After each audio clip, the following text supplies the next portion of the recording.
I am very good here. Welcome back to Hina Ma'am's classes. This is Hina Kausar. So today I am again in front of you with the same topic, that is verb. Yes, in my previous video I described most of the thing about verbs and its types. Yes, mainly there are two types, transitive and intransitive verb, but along with them we have another types of verbs that known as finite verb and non-finite verb. Yes, in a single sentence we got finite verb and infinite verb. अब ये होती क्या है, देखिए transitive और intransitive verb मैं आपको बहुत अच्छे से समझा चुकी हूँ. मेरे जो व्यूअर्स हैं जो मेरी वीडियो पर नए जुड़े हैं, they please go to my description box and take good knowledge from there about transitive and intransitive verb. तो आज की जो वीडियो है वो बहुत इंटरेस्टिंग होने वाली है, क्योंकि आज की वीडियो में मैं आपको सारी इन्फॉर्मेशन दूंगी फाइनाइट और नॉन फाइनाइट वर्ब के बारे में. जी हाँ, ये भी एक तरह के वर्ब्स होते हैं जो कि बहुत ही पूछे जाते हैं कॉम्पिटिटिव एग्जाम्स में, कि इसमें से कोई एक क्वेश्चन दिया जाता है एंड क्वेश्चन सेज दैट कि find out transitive verb from this sentence and another one is कि find out non finite verb in this sentence. तो आज हम वही इसी बात पर डिस्कशन करेंगे. सो देखो, फाइनाइट वर्ब क्या होती है और non finite verb. Finite verbs are the verbs that change itself according to the person and number of the subject. Okay, वो वर्ब जो कि सब्जेक्ट के नंबर या पर्सन के अकॉर्डिंग चेंज हो जाती है. अगर नंबर एक है तो उसके अकॉर्डिंग वर्ब अलग लगेगी, दो है या दो से ज़्यादा है तो वर्ब चेंज हो जाएगी. वैसे ही एक पर्सन है तो उसके हिसाब से अलग वर्ब लगेगी, ज़्यादा हो जाते हैं तो उसके हिसाब से अलग वर्ब लगेगी. तो वो होती हैं फाइनाइट वर्ब. और नॉन फाइनाइट वर्ब वो होती हैं जो किसी भी कंडीशन में, non finite verb are the verb that remain same, they don't change according to the person and number of the subject. कि किसी भी कंडीशन में ये चेंज नहीं होती, ये हमेशा सेम ही रहती हैं. देखिए, एक ही सेंटेंस से मैं आपको सिखाने की कोशिश करूंगी. This that is written finite change its form, okay, and non finite remains the same. There is a question that is belong to present indefinite tense. अब देखिए, मैंने यहाँ लिखा है आई इंजॉय टीचिंग इंग्लिश. ठीक है, ये एक सेंटेंस है, आई इंजॉय टीचिंग इंग्लिश. इसमें टू वर्ब्स हैं, एक तो मेन वर्ब है और एक टू वर्ब्स है, फाइनाइट और इनफाइनाइट दोनों वर्ब है. देखिए, अगर मैं यहाँ आई की जगह ही कर दूं, ही, ओके, आई की जगह मैंने सब्जेक्ट चेंज कर दिया. आई जो होता है हमेशा प्लूरल में काउंट होता है और ही जो होता है वो हमेशा सिंगुलर में काउंट होता है. तो देखिए, नंबर चेंज हो गया. यहाँ प्लूरल फॉर्म थी, डबल में इसको काउंट करते हैं, और यहाँ सिंगुलर फॉर्म है तो ये सिंगुलर में काउंट होगा. तो यहाँ पे हमेशा प्रेजेंट इंडेफिनिट में प्लूरल के साथ वर्ब की सिंपल फॉर्म आती हैं, और हमेशा सब्जेक्ट मतलब सिंगुलर के साथ वर्ब में एस और एस लगता है. तो देखो, यहाँ पे ये जो ये वर्ब है, ये एक वर्ब ये है और एक वर्ब ये, यहाँ पे दो वर्ब दी हुई है. अब देखिए, पर्सन के हिसाब से या सिंगुलर या प्लूरल के हिसाब से ये वर्ब चेंज हो जाएगी. ही के साथ हम इंजॉय नहीं लिखेंगे, ही के साथ हम क्या लिखेंगे, इंजॉयज. एस हमने यहाँ ऐड कर दिया, ही इंजॉयज. तो ये वर्ब क्या हो गई, चेंज हो गई. बट ये जो टीचिंग है, टीचिंग ऐसे ही रहेगी, इसमें कोई चेंजिंग नहीं आएगी. Teaching English. ठीक है, तो ये हमारी क्या हुई, ये हुई हमारी फाइनाइट वर्ब. ठीक है, और टीचिंग हमारी क्या हुई, ये हुई non finite verb. Getting my point. अब एक तरीके से मैं आपको और समझाती हूँ, दैट इज कि ये तो हमारा प्रेजेंट इंडेफिनिट का ही सेंटेंस हो गया. अब देखो, अगर मैं इसको पास्ट में बनाती हूँ, अगर इसी सेंटेंस को मैं पास्ट में बनाऊंगी तब भी मेन वर्ब चेंज हो जाएगी, यानी कि फाइनाइट वर्ब चेंज हो जाएगी, नॉन फाइनाइट सेम रहेगी. अगर मैं इसे पास्ट में बनाऊं तो यहाँ पे क्या लिखूंगी, ही, और इंजॉयज का क्या हो जाएगा, इंजॉयज की सेकंड फॉर्म आ जाएगी, enjoyed. Getting my point, he enjoyed. तो ये फॉर्म चेंज हो गई, बट नॉन फाइनाइट ऐसी रहेगी, टीचिंग इंग्लिश. समझ रहे हैं मेरी बात. तो फाइनाइट वर्ब वो होती हैं जो चेंज हो जाती हैं और नॉन फाइनाइट वर्ब होती हैं जो चेंज नहीं होती. अब इसी को अगर मैं किस में बनाऊं, फ्यूचर में बनाऊं, तो देखो, फ्यूचर में ही के साथ में विल का यूज करूंगी. He will enjoy teaching English.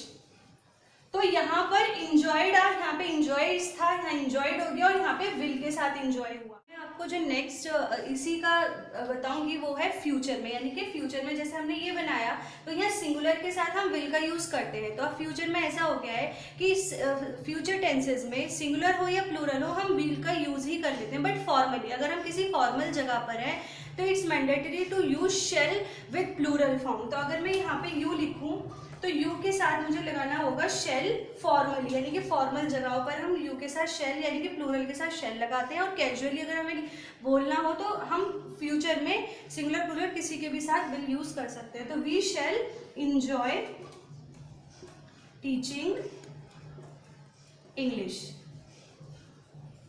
Okay तो देखा आप लोगों ने कि कितनी आसानी से हमने पहचान लिया कि क्या फाइनाइट है और क्या नॉन फाइनाइट है। फाइनाइट वो जो कि चेंज हो जाती हैं और नॉन फाइनाइट वो जो किसी भी कंडीशन पे चेंज नहीं होती, वो एज इट इज लिखी रहती हैं। अभी देखिए जैसे कि यहाँ पे विल शेल का मैंने एक आपको एग्जाम्पल दिया, ऐसे ही वॉज वर होता है। प्लूरल के साथ अगर सिंगुलर लिखेंगे हम तो सिंगुलर के साथ वॉज का यूज करते हैं, और अगर हमें प्लूरल लिखना हो तो वर हो जाता है। वैसे इज आर एम है, सिंगुलर लिखेंगे तो इज का यूज करेंगे, प्लूरल लिखेंगे तो वो आर का यूज करेंगे, और आई लिखेंगे तो एम का यूज करेंगे। तो ये ही is are am will shall like was were ये सब क्या होती हैं, ये सारी होती हैं फाइनाइट वर्ब। और जितने भी लाइक जो होती हैं वर्ब की फर्स्ट फॉर्म जिसको हम पास्ट में सेकंड कर देते हैं, सेकंड फॉर्म में चेंज कर देते हैं, और थर्ड फॉर्म में उसको चेंज किया जाता है परफेक्ट में, और प्रेजेंट में हम उसमें एस और ईएस ऐड कर देते हैं। तो ये भी अपने नंबर और पर्सन के अकॉर्डिंग चेंज हो जाती हैं। तो ये सारी होती हैं फाइनाइट वर्ब। चलिए मैं आपको एक और एग्जाम्पल से समझाने की कोशिश करती हूँ। You can see properly on the board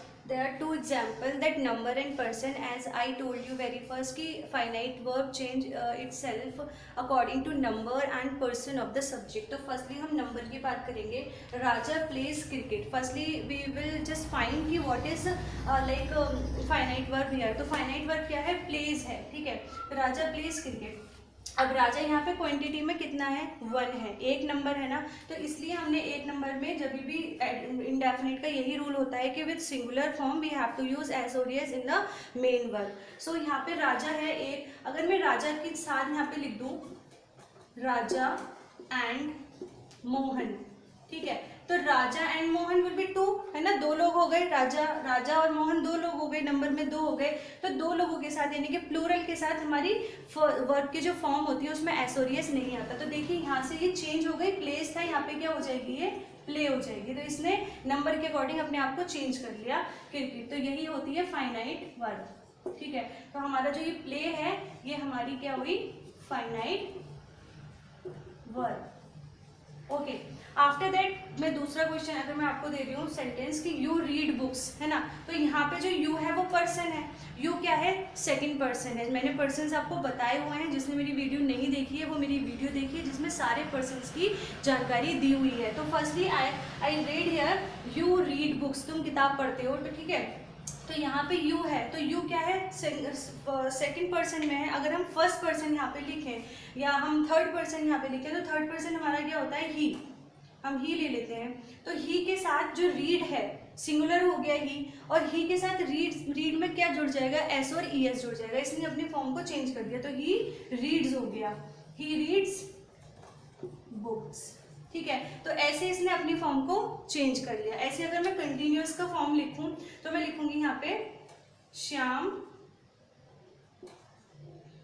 is going to market, ठीक है। तो श्याम जो है वो एक बंदा है, एक ही इंसान है, इसलिए हमने यहाँ पे जो मेन वर्ब है हमारी फाइनाइट वर्ब है वो इज लिखा है। लेकिन अगर मैं यहाँ पे श्याम की जगह राजा एंड मोहन लिखूं तो राजा और मोहन कितने हो गए, 2 लोग हो गए। तो यहाँ पे इस को ना लगा के यहाँ पे इस किस में चेंज हो जाएगा, आर में चेंज हो जाएगा। तो देखो इसने इज ने अपने आप को चेंज कर दिया। तो यहाँ पे ये इज क्या हो गई, हमारी फाइनाइट वर्ब हो गई, ठीक है। तो Raja and Mohan are going to market. तो देखो गोइंग हमारी सेम ही रही, गोइंग में तो कोई ऐसा कुछ भी वो हुआ ही नहीं चेंज। तो ये गोइंग क्या हो गई हमारी, गोइंग हो गई हमारी नॉन फाइनाइट वर्ब, ठीक है।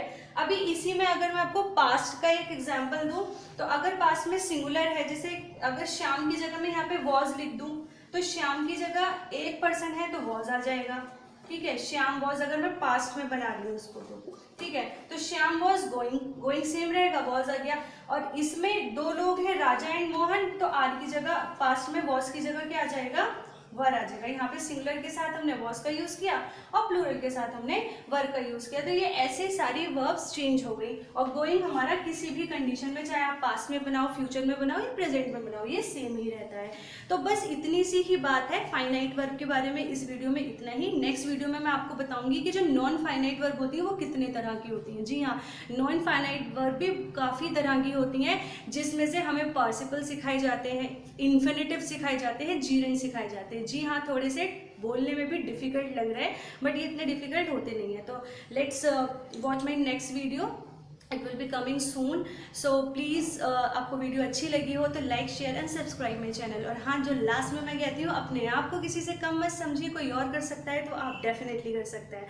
सो बी हैप्पी, स्टे ट्यून, खुश रहिए, आसपास लोगों का ध्यान रखिए और मेरे चैनल को ढेर सारा प्यार देते रहिए। Thank you so much, thank you for watching my videos.